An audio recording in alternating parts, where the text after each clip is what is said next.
कुंभमेळ्यात साधू जादू करतात, पण त्यामागे विज्ञान आहे.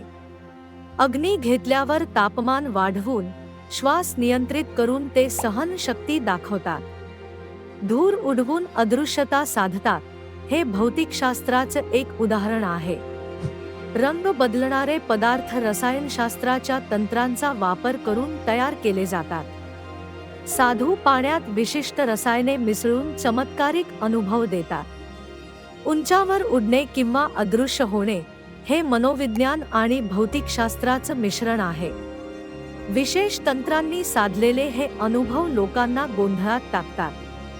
दृश्य आणि ध्वनी प्रभावांचा वापर करून साधू लोकांना जादू दाखवतात, जे विज्ञानाच्या दृष्टीने एक अद्भुत अनुभव आहे.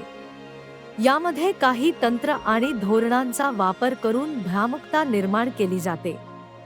विज्ञान आणि जादू यांचा हा अद्भुत संगम आहे.